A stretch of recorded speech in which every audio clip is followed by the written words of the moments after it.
Coach, was that, in your opinion, the best performance the team had this year?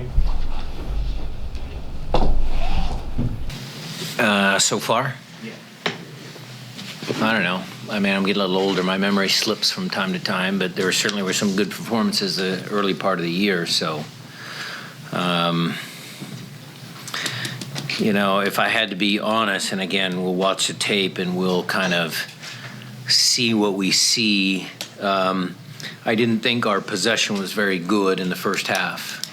And even throughout spells in the second half, I know they got a little tired, they got a little winded, and it looked a little easier to create chances. But I need guys in the middle of the park to dictate tempo of the game. And so that's where we need to work on, just making sure that we get the possession guys that are good at possession to make sure they do their thing. There's other guys that, have different roles in there. But collectively as a group, we need to be better in possession, bringing the ball from front to back. I thought that was one area that I would probably say, just thinking about it, we need to do a better job. Because on a day like today, when it's a little warm out and the turf's a little dry, it's critical that you're able to establish and keep possession in your opponent's half of the field. Jeremiah? You're kind of piggybacking on that. Defensively, this seemed like a pretty impressive performance when you consider some of the opponents out there. I think Martinez's goal was like the second shot that they put on frame at that point.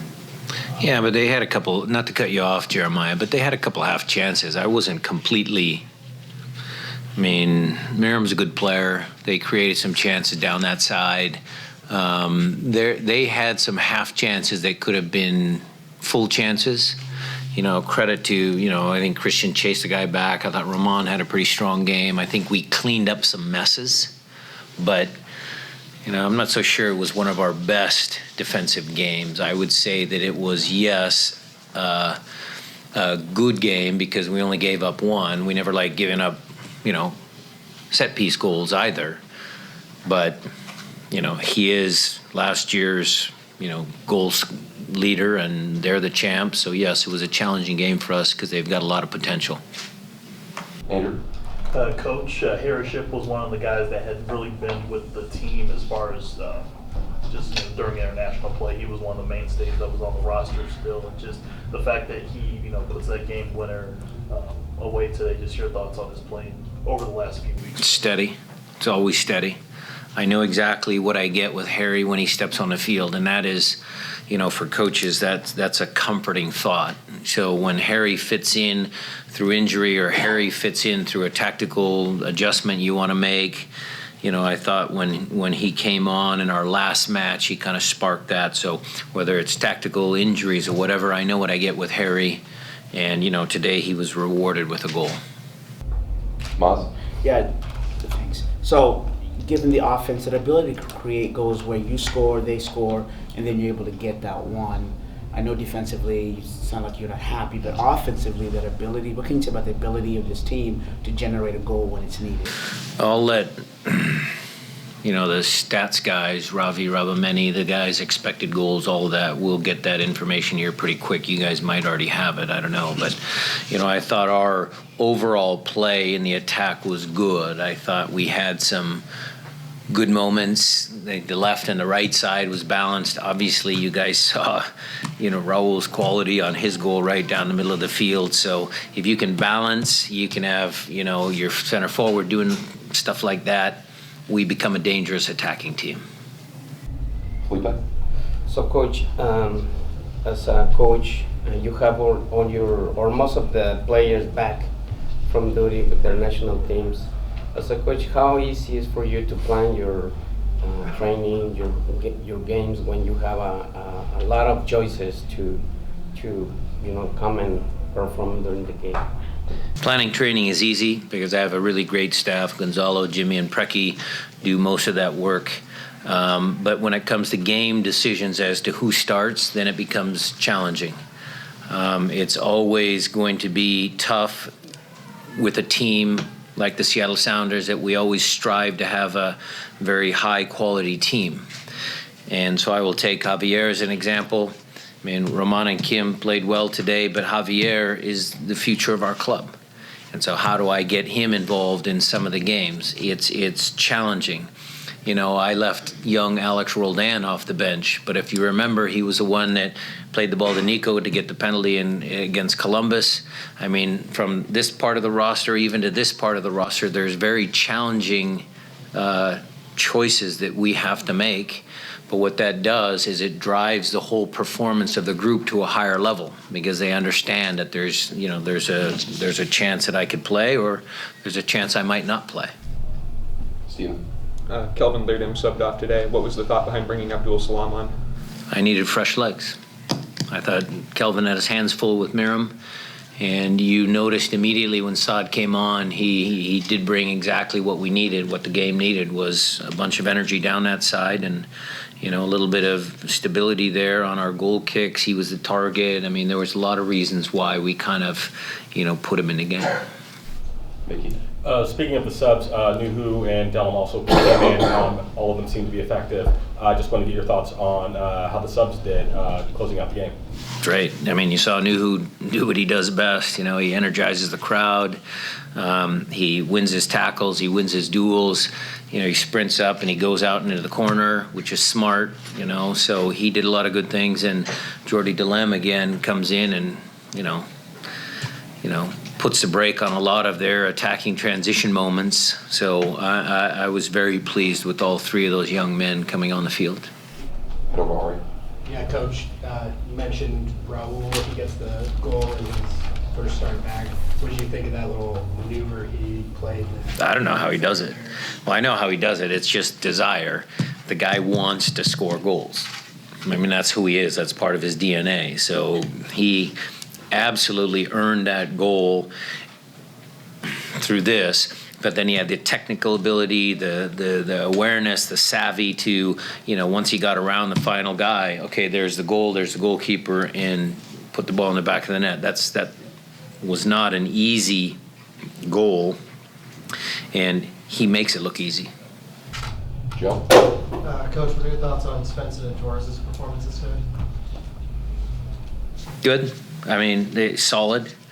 You know, again, how do we keep possession from back to front? That's the things that we work on with those guys and collectively as a group. Roman had a couple of, you know, tackles late in the game that broke up plays. I think he stepped well in the midfield to break up some plays. And Gustav does what he always does. I mean, he might not end up on the score sheet here, but he is effective in the things that he does well. Nico? Speaking of Roman, have you noticed any changes of his performance and attitude as the season progresses in his evolution as a player, as a leader on the back line? He's always had that, Nico. He's always had that. He's always had the leadership skills. Look, if you're talking about what happened in the past and, you know, there was some, you know, personal pride involved. I mean, he wants to start games, and I chose, you know, Kim and Chad. Now it's Roman's turn, and he has taken that chance, and he's grabbed it like this, and, you know, he's got to hold on to it. That's all part of pro sports. Roman has been a good guy for this club for many years, not just because of the winning penalty kick, but because his leadership, his infectious personality also drives training up to a high level. And so I'm proud and happy to be a coach of Roman Torres. Time for a few follow-ups. I think it's on Maz first. Yep, Brian, just going back to that familiarity, I mean, you talked about the possession from the back to the front, Roman and Gustav. Is that something that you can expect to see as they play together down the stretch? The familiarity, will that help with that in terms of the possession you talked about? Well, we as a club, when we've kind of had our little runs, our little movements in the second half of the years, the second half of the last 3 years, we have had consistency in our kind of lineups. It was kind of, there's the group, and then they kind of took off. That always helps. But what I would say about this group And again, I can point to the lower half of the roster too. I mean, we talk about Danny Leva coming on, a couple international things. I mean, that kid is screaming for playing time. You've got Delem who does good. You got Saad who can come on. You got Nuhu that can come on. There's a lot of guys that can contribute on this team. So I wouldn't say that this year I have solidified a group of players that are going to stay together for the next whatever games we have left, 14? Give or take. Something like, you don't know that answer? No, off the top of my head. Okay, No, 14. Sorry. So we need to make sure that, everybody is contributing, because we understand that MLS is a I can point that back to 2016 and when we won. I mean, if you remember the series against Dallas, so Ramon had a hamstring injury, and who stepped on? Zach Scott against, the team that had won 2 competitions already, the Open Cup and Supporter Shield. And we won those 2 games, propelled us into the final. So we're going to need everybody. Jeremiah's confirming 14 matches. Thank you. I'll back him. Andrew, I believe you're next. Victor Rodriguez injury update. Guys got 2 games this week. Any chance that he maybe sees? He's not playing in the friendly against Dortmund. Mark? There was a lot of sort of national media buildup on this game. Did that add any pressure to you and your staff to prepare for this game, to put on a good performance? No. We have the same routine. We believe in what we do as a staff. We scout our opponents very well. Those guys, again, my assistants do a lot of the heavy lifting there. We create game plans. We see if the game plan works. After the game, we watch the film. We sit down with guys individually in groups, and then we go on to the next game. It's the same process. We believe in what we do. We think that, it's a good process, and there's never any more pressure on myself, if I want to speak personally, than what I put on myself. I hold myself to a high bar, and so I have to make sure I measure up to that, not someone else's expectations. Mickey, sure. Just a quick thought on Jordan Morris's return. Gets the assist and had a lot of effort, seemed like, out there as well. Yeah, it was good. I mean, you guys all saw what he did for the national team. We're going to try and make sure that he can springboard that experience coming back with us into a productive second half of the year. I believe the kid's going to be great. I think he's a tough kid. He's overcome a lot of adversity, and I'm smiling there because I love having him on the field.